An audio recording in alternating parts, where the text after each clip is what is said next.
우리가 이 세상에서 다시 살아나는 자같이 하나님께 드려지게 하기 위해서, 그것을 상징하는 것이 십자가요, 또 그것을 상징하는 것이 다음 주에 우리가 해야 될 세례식이 되겠습니다. 세례식이라고 하는 것은 배가, 군함이 이렇게 바다에 항해하다가 갑자기 좌초되고 침몰해가지고 그것이 바닷속에 다 빠져버렸다가 다 죽어버렸다가 다시 살아나는 것을 말합니다. 우리들의 인생의 좌초, 침몰을 말하는 거죠. 그래서 세례다, 그래서 잠기다, 그런 뜻이잖아요. 잠기다. 우리가 완전히 파괴되어서 잠긴 상태에서 다시 살아나는 것. 그래서 부활을 앞두고 어쩌면 우리들에게 더 많은 고난이 있을지도 모릅니다. 이번 주간에 저희 셋째 누님의 아들, 외아들인데, 걔가 중국에 선교사로 나가 있는데, 걔 딸이 1년을 채 살지 못하고 뇌암으로 한 8개월 만에 이렇게 죽은 것을 보고, 그러니까 말하자면 천국으로 갔겠죠. 그것을 보면서 왜 우리들의 인생이라고 하는 것이 고난이 많고, 내가 4대째니까 걔로 따지면은 걔가 6대째 믿는 아이인데, 뭐 아직은 뭐 갓난아기였지만 말이에요. 이렇게 우리들에게 고난이 있을까? 참 그런 문제들은 뭐 영원히 풀리지 않는 숙제인 것 같습니다. 왜 우리가 예수를 열심히 믿고 또 다른 사람도 아니고, 애가 대학원 졸업하자마자, 신학원 졸업하자마자 중국에 선교사로 떠나서 이제 선교를 막 하려고 하는데 하나님이 왜 또 그 죄 없는 딸을 데려갔을까? 참 고난이 많습니다. 이렇게 가족의 고난도 있고 또 여러분 개인의 고난도 있고, 그런데 그 고난에 대해서 쭉 설명을 해주시면서 6장 그 1절에 가서 보면 뭘 얘기하냐면은 세례를 설명하면서 고난과 연결시키고 있습니다. 그러면서 6장 1절부터 보면 로마서요, 무슨 말을 하리요? 은혜를 더하게 하려고 죄에 구하겠느냐? 이 죄의 고난은 무엇이냐? 그러면서 3절에서 세례를 받은 우리는 그의 죽으심과 합하여 세례를 받은 줄을 알지 못하느냐. 예수님의 죽음이 고난이다, 그렇게 말하고 있습니다. 그래서 예수님의 죽으심과 합하여 세례를 받음으로 그와 함께 장사되었나니, 이런 이제 세례의 표현을 하면서 우리가 고난 속에 있고 힘든 것 속에 있는데, 그렇다 그래서 우리가 세상과 타협하고 우리가 죄와 타협할 수 있겠느냐 하면서 이제 5절에서 우리가 부활과 같은 예수님의 모양으로 되기 위하여서, 그러니까 이제 초대교회 성도들이 설교한 내용들을 쭉 보면 스데반 설교, 뭐 베드로 설교, 바울 설교를 보면은 꼭 하나 빠지지 않는 주제가 하나 나와요. 항상. 그리고 그 주제가 계속 반복되어지는 주제가 나와요. 그것이 뭐냐 하면 예수님의 고난과 부활입니다. 예수님의 고난과 부활.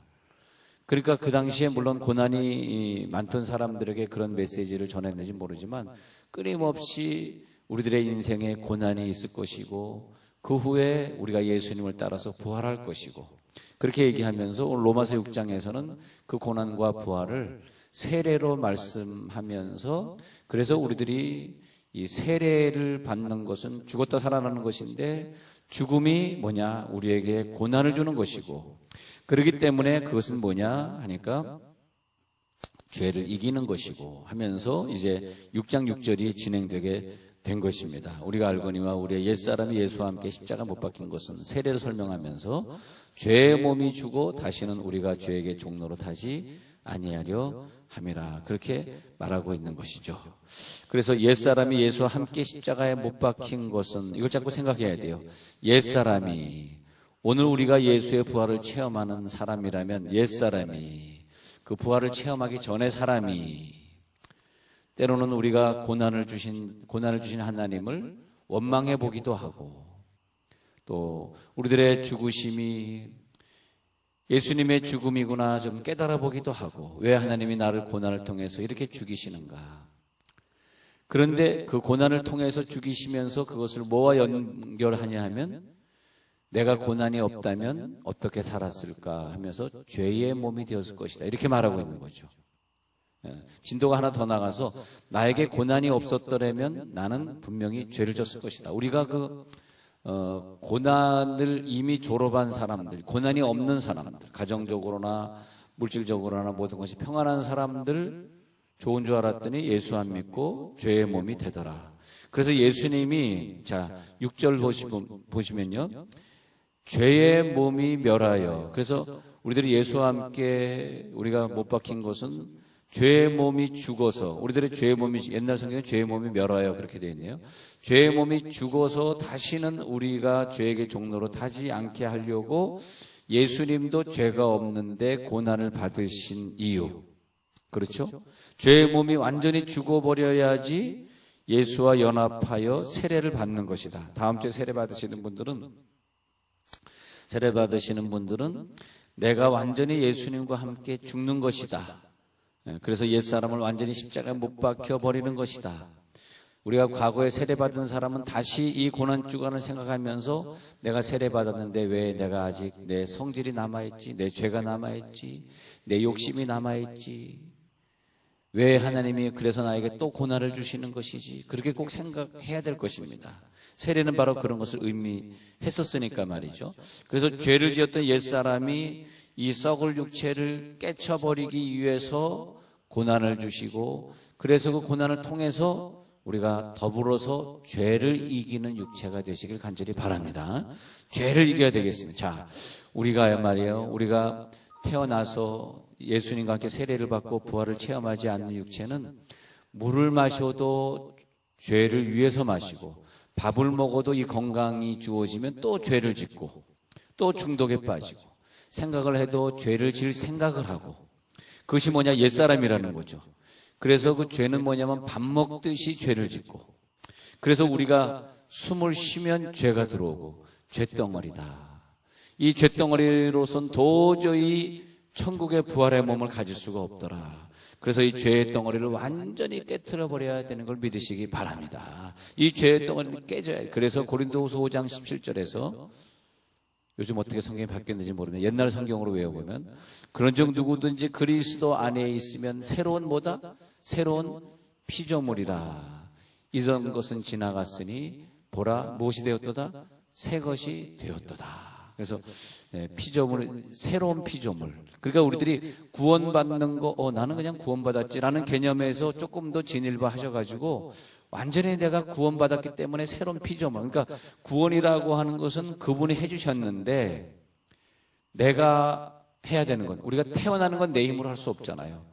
우리 부모님의 사랑으로 내가 태어나고, 그래서 기저귀 갈아주시고 먹여주시고 그래서 내가 자랐는데, 이건 내가 할 수 없었던 부분인데, 그러면 내가 어떻게 살아가야 될 것인가? 우리 부모님이 나를 키워주시고 업어주시고 이렇게 위험당하지 않도록 나를 보호해주셔서 내가 사람이 되어 있는데, 나는 효자가 되어야 되겠죠. 효녀가 되어야 되겠죠.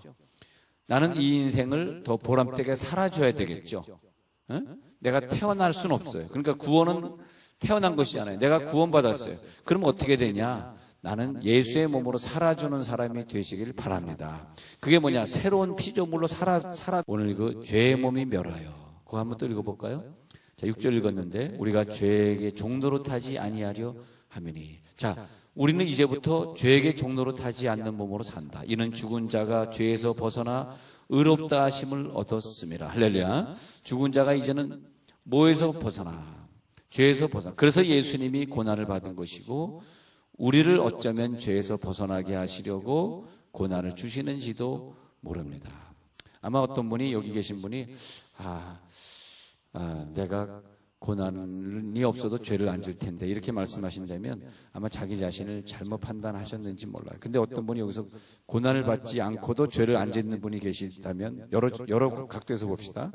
자, 다시요. 어떤 분은 내가 왜 이렇게 고난이 많아? 1번, 이 사람은 하나님이 보실 때는, 야, 너는 고난 없으면 너에게 돈을 많이 주면 나가서 죄나 질 사람이야. 그런 뜻이고요. 죄송해요. 그래서 고난이 있는 것 같고, 2번 생각할 때, 나는 근데 고난이 이렇게 없지.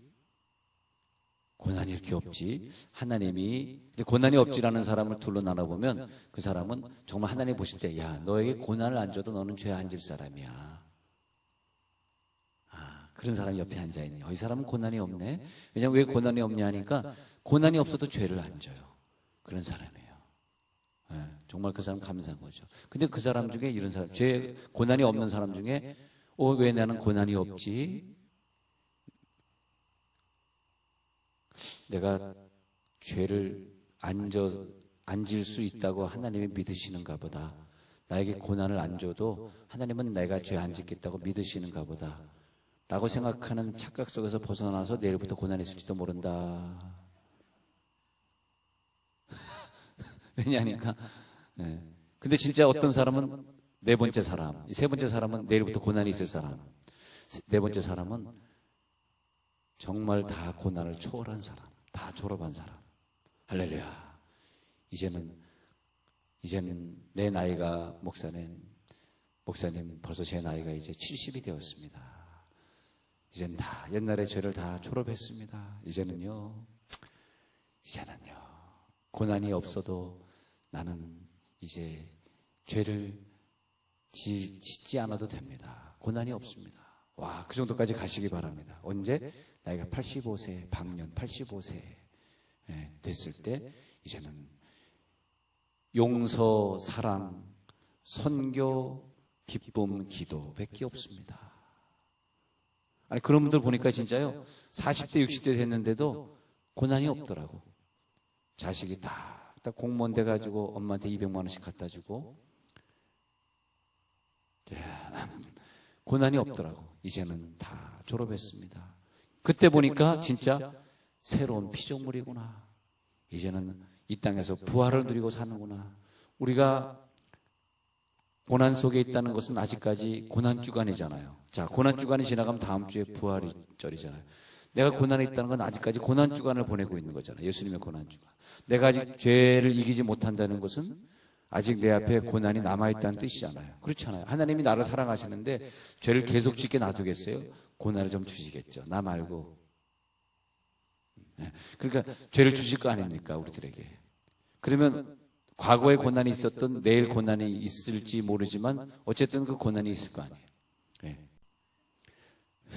여러분의 고난은 또 무엇이겠어요? 또 다른 고난이 있을 거 아닙니까? 그런데 이 죄의 몸이 멸하게 되는 것이 죄의 몸이 죽게 되는 것. 6절에 보니까 이 죄의 몸이 죽어서 다시 종로로 타지 아니하게 하려는 것이 하나님의 사랑인 걸 깨달으시기 바랍니다. 예. 그래서 힌두교의 비시나라는 사람은 이렇게 말을 했어요. 우리는 죄를 가지고 태어났기 때문에 이 죄의 몸이 갈기갈기 찢어져서 피를 완전히 흘리고 고행을 해야만 죄를 속할 수 있다. 그렇게 말을 했어요. 그런데 예수님은 우리의 몸을 갈기갈기 찢으지 아니하시고 자기가 자기 몸을 찢으시고 우리의 몸은 그대로 보존하시고 구원하신 걸 믿으시기 바랍니다. 우리가 힌두교를 믿지 않게 된 게 얼마나 감사해요. 그 다음에 조로아스터교라는 교가, 조로아스터라는 사람은 뭐라 그러냐면 우리들의 죄의 몸이 구원받기 위해서는 자기의 자식을 불 가운데 던져버려야 된다. 그렇게 말을 했어요. 조로아스터는. 그러니까 우리들이 죄에서 구원받기 위해서 내 자식이 고난받아야 된다. 그렇게 말을 했어요. 그러나 예수님은 그래서 아들의 몸이 뭡니까? 내 아들의 몸으로, 내 아들이 고난 안 받아도 돼요. 이삭이 번제단에서 바쳐지지 않아도 돼요. 대신 어린 양으로 번제를 바칩니다. 그것이 뭐냐면 아들의 예수, 아들 몸으로 오셔서 우리의 아들이 더 이상 고난받지 않아도 되는 것을 꼭 믿고 아들의 성공을, 딸의 성공을 받으시기 바랍니다. 그래서 예수님이 대신 아들의 몸으로 십자가 형틀에 매어 달려서 음부까지 내려가셨다. 그것이 뭐냐면 베드로전서 2장에서 나오는 그것이 뭐냐면 노아의 날 회개하지 않은 사람을 전도하기 위해서, 전도라는 표현이 사실은 에반젤리즘이 아니라 프로클레임이라 그래가지고 전도가 그 사람들은 되지 않죠. 노아 시대에 죽은 사람이 갑자기 전도가 되겠어요? 근데 하여튼 예수님이 음부까지 내려가서 보니까 노아 시대 때 하나님 믿지 않고 죽은 사람들이 많이 있더라는 거죠. 그 말이 뭐냐니까 예수님이 음부까지 내려갔다는 거예요. 지옥까지 내려갔다는 거예요. 근데 예수님 거기서 뭐 하셨냐 하니까 노아 시대 때 구원받지 못한 사람들 전도하고 오셨어요. 예. 근데 이제 물론 그들이 구원받는 건 아니겠지만 우리는 잘 몰라요. 근데 그만큼 예수님은 음부까지 내려가셨다. 물론 이 구절에 대한 해석은 여러 가지입니다만 이 말은 뭐냐 하면 예수님이 하여튼 지옥에 가셨다는 거예요. 왜? 내가 갈 지옥을 대신 갔다 오신 걸 믿으시기 바랍니다. 이것이 믿어질 때 우리는 예수님의 부활의 영광에 동참하게 되는 거죠. 그래서 우리를 지옥의 고통을 덜하게 해주시려고 예수님이 예루살렘 성을 입성하십니다. 그리고 많은 사람들이 종려나무 가지를 갖다가 흔들고 종려나무 가지를 바닥에 깔고 자기 겉옷을 깔고, 그리고 예수님은 입성하시는데 한 번도 타보지 못한 어린 나귀, 즉 그러니까 흠없고 점없는 어린 양을 대신해서 어린 양을 지금까지 바쳤는데 예수님이 마지막 어린 양이 되시는 거예요. 마지막 어린 양이 되셔서 예수님이 바쳐지는데 타보지 않은, 인간이 타보지 않는 아주 나이 어린 그 나귀 새끼를 끌고 오너라. 내가 처음으로 타리라. 그 말이 뭐냐면 깨끗한 사람이, 깨끗한 예수님이 죄인의 모습으로 내가 대신 죽으리라. 너희들을 위해서. 그것을 보여주신 거죠. 그래서 우리를 깨닫게 하시는 것이 7절 죽은 자가 죄에서 벗어나 이제는 더 이상 죄를 짓지 않고 의롭다 하심을 받게 하려는 것이다. 8절 만일 우리가 그리스도와 함께 죽었으면 또한 그와 함께 살 줄을 믿노니. 여러분 꼭 죽으시고 부활 살아나는 것을 체험하시기를 바랍니다. 그것은 뭐냐 하면 다시는 죄에게 종로로 타지 않게 하시려고 6절로 다시 거슬러 올라. 왜 그러느냐? 다시 죄에게, 여러분 부활한 육체를 누리고 사셔야 돼요. 할렐루야. 우리가 자꾸 우리들이 고난 속에 있을 때마다 나를 또 죽이시고 부활시키는구나. 나는 부활한 모습으로 살아야지. 그러니까 부활한 모습을 저는 그렇게 생각해요. 내가 천국에 가서 살 때 어떤 모습으로 살아갈까를 저는 늘 생각합니다. 저는 늘 죽음을 향해 가는 사람이기 때문에 나는 곧 죽을 텐데 하면서 내가 죽은 다음에 부활하면 어떤 모습으로 살까? 내가 부활해서도 미워할까? 내가 부활해서도 신경질 낼까? 내가 부활해서도 죄를 질까? 내가 부활해서도 욕심을 부릴까? 아니라는 거죠. 천국에서의 내 모습. 그러면 이것을 가지고 지금 우리가 어떻게 살아야 되냐면 내가 세례받고 죽어지고 부활을 했기 때문에 내가 지금 살아가는 모습이 천국에서의 모습. 할렐루야. 여러분, 우리들에게 고난을 주실 때 하나님이 나에게 요만한 고난을 주셨구나. 왜? 이 고난이 없으면 나는 죄에게 멸하여 죄의 종이 될까 봐. 그래서 나는 아주 성질이 고약한 남편 만나신 여자분들 보면은 죄송하지만 너의 그릇이구나. 뭐가 너의 그릇이냐? 내가 안 그랬으면 얼마나 자유부인으로 돌아갔겠는가. 그런 하나님이 나를 그래서 보면요, 얼굴이 잘생긴 여자일수록 고난을 주는 남편이 많더라고. 성질을 못된 남편이. 오늘 보니까 다 잘생기신 분만 나오신 것 같네요. 옆에 있는 분을 보세요. 참 얼굴이 잘생기셨네요. 고난이 많겠습니다. 여러분 다시 한번 보겠습니다. 만일 우리가 그리스도와 함께 죽었으면 또한 그와 함께 살 줄을 믿노니 부활의 영이 들어갈지어다. 9절 이는 그리스도께서 죽은 자 가운데서 살아나셨음에 다시 죽지 아니하시고 사망이 다시 그를 주장하지 못할 줄을 알미로다. 여러분 다시 죽지 아니하시고 사망이 다시 그를 주장하지 않고, 여러분 이 땅에 사는 동안 사망이 여러분 주장하지 않기를 간절히 소원합니다. 사망의 세력이 뭐예요? 우리를 갖다가 죽이려고 하는 세력이죠. 죽음의 세력, 죄의 세력이죠. 예수님이 살아나셨는데 여러분들도 부활의 능력을 즐길지어다. 여러분 우리가 우리들의 육신이 자꾸 죄악의 낙을 누리는 것, 과거에 바울이 죄악의 낙을 누리는 걸 즐거워했는데 그것 때문에 사람을 죽이러 다니고 자기가 잘난 것을 증명하고 다녔는데, 그것을 생각해 보니까 내가 죄에게 점령당해가지고 사람을 죽이러 다녔구나. 이제는 바울이 부활한 영을 누리고 사니까 즐거워요. 성령의 즐거움이야. 남을 기쁘게 해. 남을 심각하게 만드는 것이 아니라, 남을 불안하게 만드는 것이 아니라, 남을 힘들게 만드는 것이 아니라 남을 자꾸 즐겁게 만들어. 할렐루야. 옛사람은 남을 힘들게 만들었지만 지금은 남을 더 편하게 만들어. 그래서 자유를 누리게 돼. 자유. 참 자유를 누리면서 성령의 즐거움에 취해 살아요. 할렐루야. 죄와 허물로 죽었던 우리를 이제는 예수님의 이름으로 살리셨구나. 다시 성경 보십시다. 그 10절 그가 죽으심은 죄에 대하여 단번에 죽으심이요 그가 살아계심은 하나님께 대하여 살아계심이니. 11절에 유명한 말을 합니다. 이와 같이 요절이에요. 너희도 너희 자신을 죄에 대하여 죽은 자여 그리스도 예수 안에서 하나님께 대하여는 살아있는 자로 여길지어다. 부활이 느껴지시죠? 오늘 부활의 영이 들어갈지어다. 더 이상 죄를 짓기 위해서 밥을 먹는 건 아닙니다. 더 이상 죄를 짓기 위해서 우리들이 잠을 자고, 죄를 짓기 위해서 생각하고, 죄를 짓기 위해서 돈을 벌어가지고 그 돈을 가지고 죄를 지어. 왜 돈을 벌었냐? 죄 지려고. 왜 옷을 입었냐? 죄 지려고 옷 입었어. 너 지금 어디 가냐? 죄 지려고 걸어가. 왜 출세하려고 하냐? 출세하면 죄 좀 더 지려고. 이게 죄의 몸이라는 거예요. 모든 목표가 죄를 향해 갔다는 거예요. 그러나 그 죄의 몸이 이 시간 죽을지어다. 고난의 주간에 죄의 몸이 죽어버려야 됩니다. 공부를 했던 이유도 공부해가지고 성공하니까 그 성공을 가지고 죄를 줘. 지난날 내가 고생하고 공부한 이유가 죄를 주려고 했구나. 근데 지금은 아니에요. 지금은 내 성공의 이유가 하나님께 영광을 돌려야지. 성공한 다음에 간증해야지. 뭔가 내려놓을 것이 있기 위해서 뭔가 소유해야지. 소유하는 이유가 있어. 명예를 소유해, 높은 직분을 소유해, 물질을 소유해, 더 좋은 것을 소유해. 왜? 그것을 다 언젠가 내려놓으면서 간증하려고. 할렐루야. 할렐루야. 그래서 하나님을 위해서 오늘 잠을 자고, 선교를 위해서 생각하고, 더 말씀을 더 공부하고, 여러분 이제 이 손도 부활하시기 바랍니다. 이 발도 부활하시기 바랍니다. 내 모든 두뇌도 부활하시기 바랍니다. 내 언어도 부활하시기 바랍니다. 내 언어도 죽어가지고 부활을 해야죠. 할렐루야.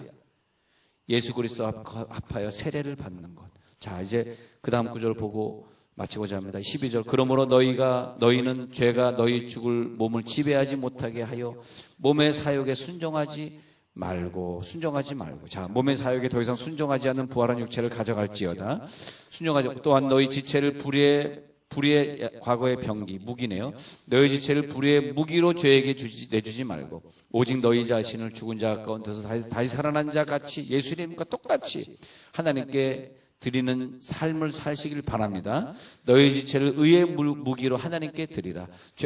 죄가 너희를 주장하지 못하리니. 이제 더 이상 오늘부터는 죄가 너희를 주장하지 못합니다. 이는 너희가 법 아래에 있지 아니하고 은혜 아래에 있습니다. 다시 말하면 아직도 죄가 우리를 주장한다는 것은 아직도 율법으로 구원받아야 된다는 뜻이에요. 자, 이 부분이 어렵죠? 여기 어려우니까 설명드립니다.